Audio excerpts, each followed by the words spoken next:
नमस्कार दोस्तों, एक बार आप सबका फिर से बहुत बहुत स्वागत है आप सभी के अपने YouTube चैनल डियर गुरुजी पर। सो गाइस, जैसा कि आप सभी को पता है कि डेली आप सभी के लिए यहाँ पर जो है मैं टॉपिक बाय टॉपिक जो है वीडियोस लेकर के आ रहा हूँ। और यहाँ पर आज जो हम लोग सर्वनाम पढ़ने वाले हैं। कल हमने संज्ञा का टॉपिक जो है कवर किया था और आज यहाँ पर हम लोग जो है सर्वनाम का टॉपिक कवर करने वाले हैं। तो अगर आपने इसके पहले के मैंने जितने वीडियोज़ बनाई हैं हिंदी की टॉपिक बाय टॉपिक उसको नहीं देखी है तो नीचे डिस्क्रिप्शन बॉक्स में मैंने प्लेलिस्ट का लिंक दे दिया है, आप लोग वहाँ से जाके देख सकते हैं। जहाँ पर मैंने अलंकार, छंद हो गया, इसके अलावा निपात हो गया, वर्णमाला हो गया, ऐसे 5-6 टॉपिक अभी तक कवर किए हैं। और डेली मैं आपको यहाँ पर जो जितने भी टॉपिक्स है वो कवर करते हुए चल रहा हूँ। तो आज के इस वीडियो में हम लोग सर्वनाम का पूरा जो टॉपिक है कवर करेंगे। और इसके बाहर आपका सर्वनाम एक भी क्वेश्चन गलत नहीं हुआ कभी भी, या आप लोग अगर अच्छे से पढ़ लेंगे तो कोई भी गलत नहीं होने वाला। तो चलिए पहले हम लोग जानते हैं सर्वनाम होता क्या है। देखो, सर्वनाम का मतलब क्या होता है? सर्वनाम यानी कि जो नाम के स्थान पे प्रयोग होता है उसको सर्वनाम बोलते हैं। जैसे यहाँ पर देखिए, इसकी परिभाषा अगर हम बिल्कुल शॉर्ट में समझे अगर, तो वह शब्द जो संज्ञा के बदले में आए उसे क्या कहते हैं? सर्वनाम कहते हैं। जैसे आपका यहाँ पर मैं, तुम, हम, वह। अब ये सब भूल भी जाओगे, नहीं पता भाई ये सब क्या है, आखिर में नहीं समझ में आ रहा है, तो अभी धीरे धीरे समझ में आता हुआ चलेगा। तो यहाँ पर देखिए एक चीज़ लिखा गया है कि इसके शाब्दिक अर्थ को समझे। देखिए क्या लिखा गया भाई, इसके शाब्दिक अर्थ को समझे तो यही प्रतीत होता है कि सबका नाम। सर्वनाम का मतलब क्या था भाई? सबका नाम। यह शब्द किसी व्यक्ति विशेष के द्वारा प्रयुक्त और ना होकर सबके द्वारा प्रयुक्त होते हैं, और किसी एक का नाम ना होकर सबका नाम होता है। समझिएगा क्या लिखा गया भाई? सबका नाम का मतलब क्या होता है कि ये जो शब्द है किसी एक व्यक्ति विशेष के द्वारा प्रयुक्त ना होकर के, किसी एक व्यक्ति विशेष के द्वारा प्रयुक्त ना होकर के सबके द्वारा प्रयुक्त होता है। ये आपका क्या होता है भाई? सर्वनाम होता है। इसके अलावा यहाँ पर देखिए, यहाँ पर एक चीज़ दिया गया भाई, समझिएगा। मैं का प्रयोग सभी व्यक्ति को अपने लिए करते हैं, अतः मैं जो है किसी एक का नाम ना होकर सबका नाम है। समझिएगा। जैसे यहाँ पर जैसे मैंने बोला है वाह, तो वाह मैं अपने किसी के लिए भी यूज कर सकता हूँ। जैसे मेरे सामने 3 लोग खड़े हैं तो उन तीनों के लिए मैं वाह का प्रयोग कर सकता हूँ। मैं की बात करता हूँ तो मैं जो अपने लिए मैं का प्रयोग कर सकता हूँ। आप जो वीडियो देख रहे हैं वो आप अपने लिए मैं का प्रयोग कर सकते हैं। मतलब जो भी सर्वनाम होते हैं वो सबका नाम होता है। मतलब सर्वनाम का प्रयोग किसी भी व्यक्ति विशेष के द्वारा जो है, मतलब एक पूरे समुदाय के लिए जो है यूज किया जा सकता है। आप ये समझिएगा। तो ये तो एक परिभाषा हो गया, परिभाषा बहुत ज़्यादा इतना इंपॉर्टेंट मत समझिएगा। अब यहाँ से क्वेश्चन क्या क्या बन सकते हैं वो मैं बिल्कुल निचोड़ यहाँ पर लेकर के आया हूँ, ठीक है। क्या क्या यहाँ पर इसके क्वेश्चन बन सकते हैं, क्या क्या चीज़ें यहाँ पर हो सकती हैं, उसको समझते हुए चलिएगा। यहाँ पर जितने लोग जुड़े हुए हैं देखते हुए चलिएगा। तो सबसे पहले एक चीज़ जानिए कि कुल कितने, सीधे आपके पेपर में पूछाता है सर्वनाम की संख्या कितनी होती है। क्या पूछता है ये चीज़ ध्यान रखिए। ये क्वेश्चन का मतलब जिस प्रकार से क्वेश्चन आपके पेपर में आता है, क्वेश्चन में आता है कि सर्वनाम कितने होते हैं, कुल कितने सर्वनाम हैं। तो टोटल आपके 11 सर्वनाम हैं पेपर में। ये डायरेक्टली आपके पेपर में आता है। कितने सर्वनाम होते हैं भाई? 11 सर्वनाम होते हैं। मैं, तू, आप, यह, वह, जो, सो, कौन, क्या, कोई, कुछ, ये 11 आप लोग रट डालिएगा। हिंदी में कुल कितने सर्वनाम होते हैं भाई? आपके 11 सर्वनाम होते हैं, ठीक है। अब इनको अलग अलग पार्टों में बांटा गया है। कुल कितने प्रकार के सर्वनाम, देखिए यहाँ पर अगर पेपर में आए कि कितने सर्वनाम के भेद होते हैं तब 11 मत कर दीजिएगा। सर्वनाम कितने प्रकार के होते हैं वो अलग चीज़ है, और सर्वनाम की संख्या कितनी है वो अलग चीज़ है। तो सर्वनाम की संख्या याद रखिएगा 11 है, वो 11 के 11 आपके सामने यहाँ पर लिखे हुए हैं। ये चीज़ हमेशा अपने दिमाग में रखिए। कभी क्या लोग होते हैं ना कि सर्वनाम कितने प्रकार के होते हैं तो वहाँ पर 11 टिक करके आ जाते हैं, जो कि पूरा का पूरा गलत होता है। अब यहाँ पर जानेंगे भाई सर्वनाम के भेद के बारे में। तो अगर सर्वनाम के भेद पूछा जाए, संख्या नहीं, क्या पूछा गया है? भेद। तो प्रयोग की दृष्टि से सर्वनाम के कितने भेद होते हैं भाई? 6 भेद होते हैं। कौन कौन से होते हैं? 6 आपके सामने यहाँ पर देखिए लिखे हुए हैं। एक आपका देखिए पुरुषवाचक, निश्चयवाचक, अनिश्चयवाचक, संबंधवाचक, प्रश्नवाचक और निजवाचक। तो भैया कितने भेद होते हैं? ये 6 आपके सामने लिखे गए हैं। स्क्रीनशॉट ले लीजिएगा, या मैंने जो हिंदी की बुक अपनी दी है, जो मेरी खुद की हिंदी की बुक है, वहाँ पर ये सब चीज़ें जो है मैंने डिटेल में उसको कवर किया है। उसको आप लोग वहाँ पे हिंदी की बुक से आप लोग पूरा नोट्स, आपको लिखने की कहीं से कुछ करने की जरूरत ही नहीं है। हिंदी की बुक खरीद लेंगे तो वहाँ पर आपको देखने को मिल जाएगा, जो कि मेरे ऐप पर मिल जाएगा, ठीक है। तो ये तो हो गया भाई सर्वनाम के भेद हो गए। अब इन्हीं सर्वनाम के भेदों को हम लोग अच्छे से डिटेल में पढ़ते हुए चलेंगे, जो चीज़ें बन सकती हैं। चलो, सर्वनाम के भेद तो जान गए। उनको डिटेल में पढ़ने से पहले एक बहुत ही छोटा सा मैं एग्जाम्पल लेकर के आया हूँ, जिससे आप लोग को सर्वनाम अच्छे से क्लियर हो जाएगा कि आखिर में सर्वनाम होता क्या है। अभी तक जिसको नहीं क्लियर हुआ सर्वनाम, वो आपको आराम से जो है क्लियर हो जाएगा। एक मैंने यहाँ पर देखिए लिख दिया है भाई, ये भी मतलब समझ लो कि पुरुषवाचक के अंतर्गत आपका मैं आता है, तू आता है, वह आता है, मैंने, हम, ऐसे बहुत सारे होते हैं। निजवाचक के अंतर्गत आपका आप आता है, निश्चयवाचक के अंतर्गत, ये जिसको हम लोग संकेतवाचक भी बोलते हैं, उसके अंतर्गत यह आता है, वह आता है। अनिश्चयवाचक के अंतर्गत आपका कोई आता है, कुछ आता है। और संबंधवाचक के अंतर्गत दोस्तों आपका जो आता है और सो आता है। और प्रश्नवाचक में आपका कौन और क्या आता है। तो ये एक मैंने अलग से इसको लिख दिया है, जिससे आप लोग क्या है, आप लोग इसको अच्छे से क्लियर कर सको भाई आखिर में सर्वनाम जो है क्या क्या होते हैं। ये तो भाई अलग की बात है। अब जो मैं एग्जाम्पल लेके आया हूँ उसको समझिए। जैसे यहाँ पर एक सिंपल सा उदाहरण समझिएगा। मान के चलिए कुछ वाक्य लिखे गए हैं कि मोहन 11वीं कक्षा में पढ़ता है, मोहन स्कूल जा रहा है, मोहन के पिताजी पुलिस हैं, मोहन की माताजी डॉक्टर हैं, मोहन की बहन खाना बना रही है। अब देखो बार बार मोहन मोहन यूज करना यहाँ पर जरूरी नहीं है कि भाई बार बार मोहन का प्रयोग ही किया जाए। अब यहाँ पर ये जो मोहन शब्द क्या है, ये संज्ञा शब्द है। तो संज्ञा के स्थान पे जो है हम लोग प्रयोग करते हैं सर्वनाम का। तो यहाँ पर सर्वनाम का प्रयोग कैसे करेंगे, देखिए इस लाइन से आपको समझ में आ जाएगा, इस उदाहरण से समझ में आ जाएगा। देखिए मोहन के स्थान पर क्या प्रयोग किया गया है, मोहन 11वीं कक्षा में पढ़ता है। अब देखो यहाँ पर वह स्कूल जा रहा है, तो यहाँ पर वह आपका क्या हो गया, सर्वनाम हो गया।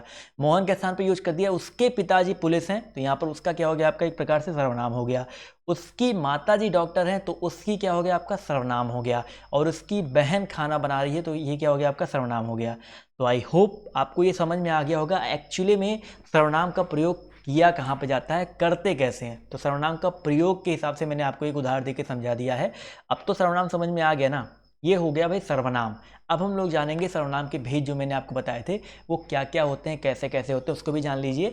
तो भाई सबसे पहले जानेंगे, पहला मैंने आपको बताया था पुरुषवाचक सर्वनाम। पहला क्या बताया था दोस्तों आपको, पुरुषवाचक सर्वनाम बताया था। तो पुरुषवाचक सर्वनाम क्या होता है समझिए। जो सर्वनाम, समझिएगा यहाँ पर क्या लिखा गया है, जो सर्वनाम वक्ता, वक्ता मतलब क्या होता है, बोलने वाला। जैसे मैं आपको बोल रहा हूँ, मैं वक्ता हूँ।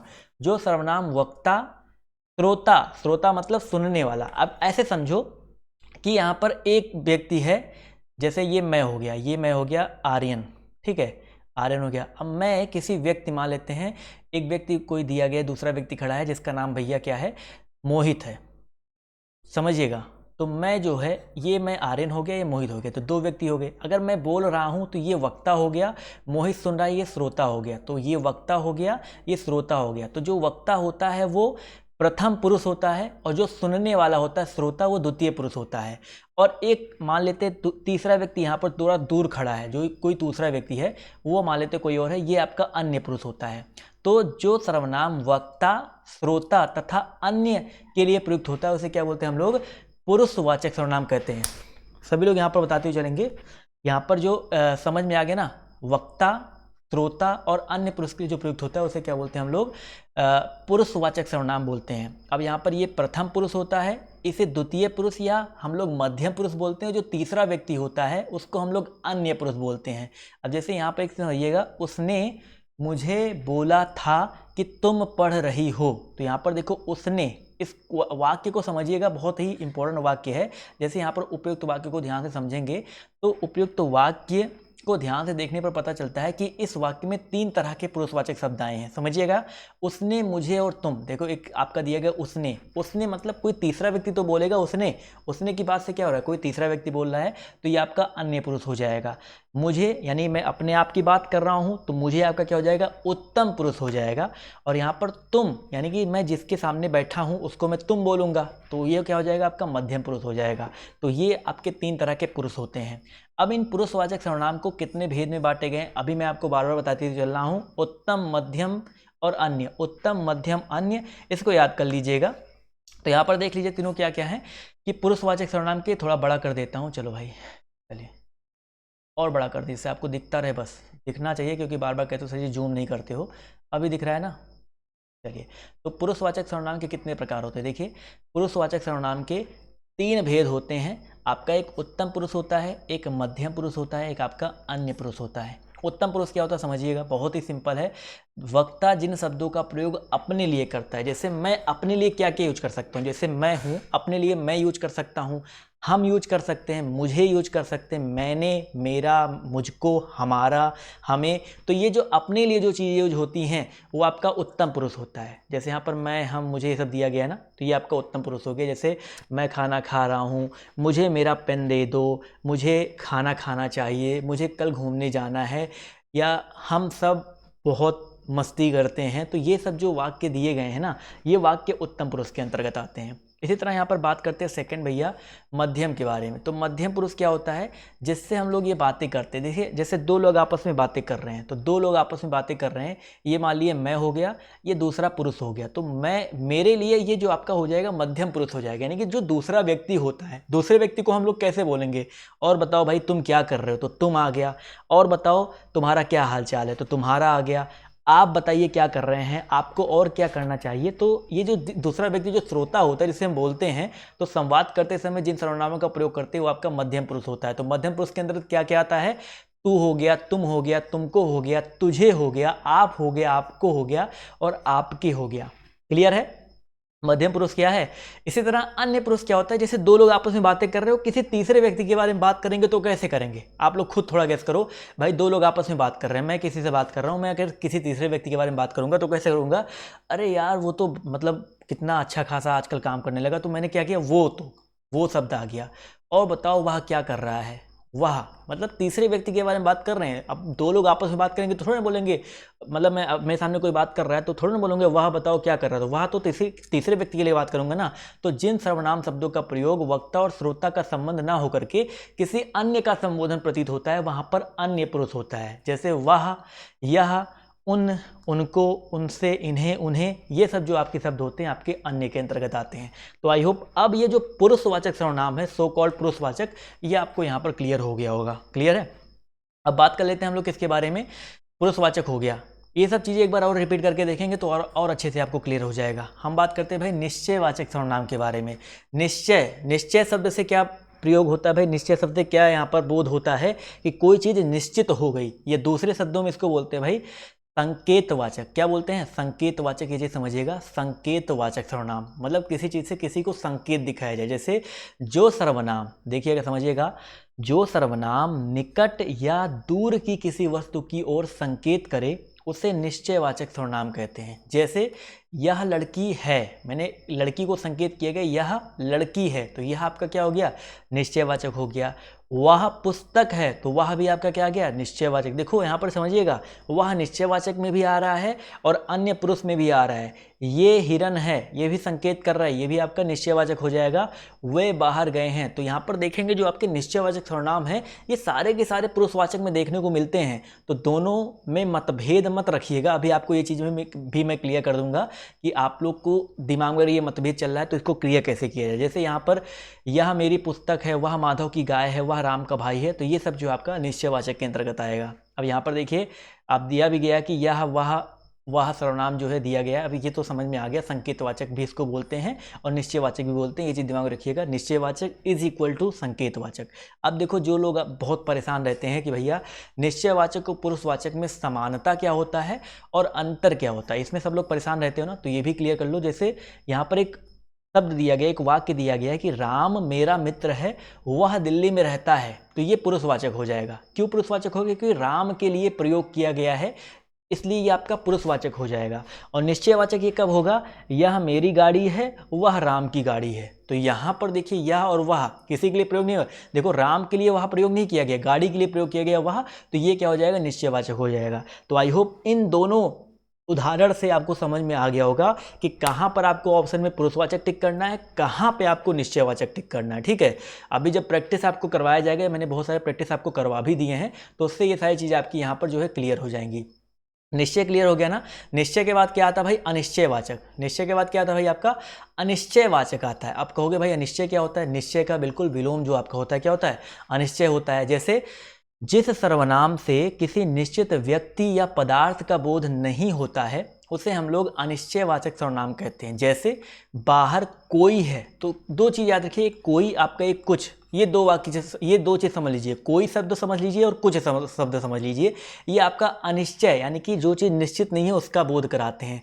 बाहर कोई है, मुझे कुछ नहीं मिला, कुछ लोग बाहर जा रहे हैं, तो ये जो कुछ शब्द है और कोई शब्द है ये किसके अंतर्गत आता है, अनिश्चयवाचक के अंतर्गत आता है। बस इसको इतना दिमाग में रखिएगा। जैसे यहाँ पर कुछ उदाहरण मैंने आपके सामने रख दिया है कि भाई कोई आ रहा है, दरवाजे पर कोई खड़ा है, स्वाद में कुछ कमी है, तो यहाँ पर ये समझ सकते हैं कि भाई कोई और कुछ सर्वनाम शब्दों में किसी घटना या किसी के होने का प्रतीत हो रहा है किंतु वास्तविकता निश्चित नहीं है। तो ये दो ही सर्वनाम होते हैं जो कि अनिश्चयवाचक के अंतर्गत आते हैं। क्लियर हो गया। और निश्चयवाचक के अंतर्गत क्या क्या आता है, यह आता है, वह आता है और वे आता है। डिपेंड करता है वो आपका वाक्य किस प्रकार का है, वहां पर पुरुषवाचक लगाना है कि निश्चयवाचक लगाना है। अब इसके बाद चौथा आपका सर्वनाम है भाई संबंधवाचक। देखो संबंध में सिर्फ दो ही आते हैं, जैसे अनिश्चय में दो मैंने बताया कोई और कुछ, वैसे संबंध में भी दो ही आता है।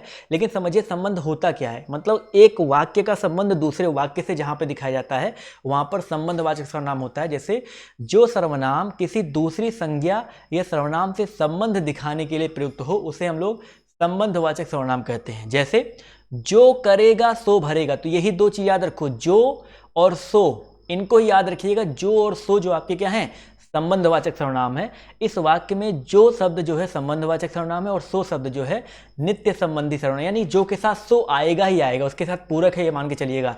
जो करेगा सो भरेगा, जो जो तुम कर रहे हो वो तुम पाओगे, ऐसे समझ सकते हैं। तो अधिकतर सो के लिए वह सर्वनाम का प्रयोग होता है, इसको छोड़िए। तो आपको समझ में आ गया ना संबंधवाचक क्या होता है, क्लियर हो गया।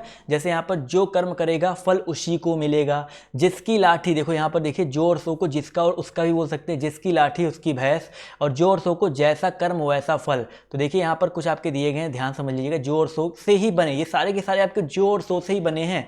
जो, उसे, जिसकी, उसकी, जैसा वैसा, ये जो शब्द अगर आपके बीच में आ जाए यानी कि संबंध का बोध कराते हैं, तो ये सारे आपके क्या होते हैं, संबंधवाचक होते हैं। तो इनको याद कर लीजिएगा, क्या दिया गया है संबंधवाचक के अंतर्गत, जो, सो, उससे, जिसकी, उसकी, जैसा वैसा, एक साथ अगर आता है तो याद रखिएगा वो आपका क्या हो जाएगा, संबंधवाचक हो जाएगा। क्लियर है, संबंधवाचक क्लियर हो गया ना, 4 सर्वनाम आपको क्लियर हो गए ना, एक लाइक तो आप सभी का बनता ही बनता है। इसी तरह अगला सर्वनाम आपका भैया प्रश्नवाचक है। प्रश्नवाचक सबसे आसान होता है, क्योंकि प्रश्नवाचक आप सभी को पता है कि जहां पे प्रश्न का बोध हो, ठीक है, जहां पे क्या बोध हो, प्रश्न, जिस सर्वनाम से किसी प्रश्न का बोध होता है उसे प्रश्नवाचक सर्वनाम कहते हैं। जैसे तुम कौन हो, तुम्हें क्या चाहिए, इन वाक्यों में देखिए कौन शब्द आया है और क्या शब्द आया है, ये क्या दिखाते हैं, प्रश्नवाचक सर्वनाम यही होते हैं। कौन शब्द का प्रयोग प्राणियों के लिए किया जाता है और क्या शब्द का प्रयोग जड़ पदार्थों के लिए होता है। जैसे कुछ वाक्य आपके यहाँ पर एग्जाम्पल भी दिए गए हैं, जैसे तुम क्या कर रहे हो, क्या राम पास हो गया, मास्टर जी का क्या नाम है, वहाँ कौन खड़ा है, यह काम कैसे हुआ। यहाँ पर जो आपका क्या दिया गया है, कौन दिया गया है, कैसे दिया गया है, ये सर्वनाम जो है प्रश्नवाचक सर्वनाम के अंतर्गत आते हैं। तो अगर आपके पेपर में आ भी जाता है भैया प्रश्नवाचक सर्वनाम छाटो, तो आप लोग आसानी से पहचान सकते हो क्या, कौन और कैसे, ये जो शब्द अगर आपके बीच में आ रहे हो तो वहाँ पर प्रश्नवाचक सर्वनाम होगा। क्लियर हो गया। एक और सर्वनाम है यहाँ पर भैया निजवाचक, जो कि बहुत ही आसान है। निजवाचक, निज मतलब क्या होता है, जहाँ पर अपनत्व का बोध हो, किसका भाई, निजत्व का बोध हो, अपनत्व का बोध हो, अपने आप का बोध हो, वहाँ पर निजवाचक सर्वनाम होता है। तो यहाँ पर देखिए जो सर्वनाम तीनों पुरुष, समझिएगा इसकी परिभाषा बहुत इंपॉर्टेंट समझ लीजिएगा, उत्तम, मध्यम और अन्य में निजत्व का बोध कराता है, यानी कि अपने आप का बोध कराता है, उसे हम लोग निजवाचक सर्वनाम कहते हैं। तो थोड़ा सा टिपिकल लग रहा है इसकी परिभाषा, बट ठीक है, अगर इसके हम लोग पढ़ेंगे कि इसके बारे में, इसके उदाहरण को पढ़ेंगे तो अपने आप जो ये चीज़ें क्लियर हो जाएगी। जैसे एक उदाहरण दिया गया है, मैं खुद लिख लूँगा। तो यहाँ पर देखिए ये आपका मैं क्या है, आप लोग कहोगे मैं तो आपका भैया उत्तम पुरुष है, लेकिन यहाँ पर बोध क्या हो रहा है, खुद लिख लूँगा।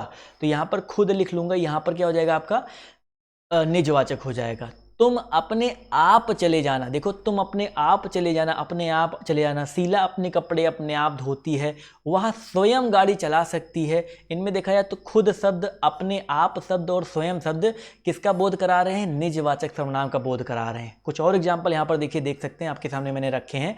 मैं अपना कार्य स्वयं करता हूँ, मेरी माता भोजन अपने आप बनाती है, मैं अपनी गाड़ी से जाऊँगा, मैं अपने पिताजी के साथ जाऊंगा। यहाँ पर देखिए जो अपना है, अपनी है, आप है, ये सारे के सारे किसका बोध कराते हैं भाई, निजवाचक सर्वनाम का जो है बोध कराते हैं। यानी कि जहाँ पे अपनत्व का हो या अपने आप का बोध होता है वहाँ पर निजवाचक सर्वनाम होता है। क्लियर हो गया क्वेश्चन, यस और नो। चलिए क्लियर हो गया तो भैया अगला एक और पॉइंट देख लेते हैं। यहाँ पर क्या है, महत्वपूर्ण कुछ तत्व दिए गए हैं, कुछ यहाँ पर स्मरणीय बिंदु इनको कह सकते हो, मैंने यहाँ पर रखे हैं। तो देखो जैसे मैंने आपको अभी बताया था, संज्ञा के जो बदले आता है उसको हम लोग क्या कहते हैं, सर्वनाम कहते हैं।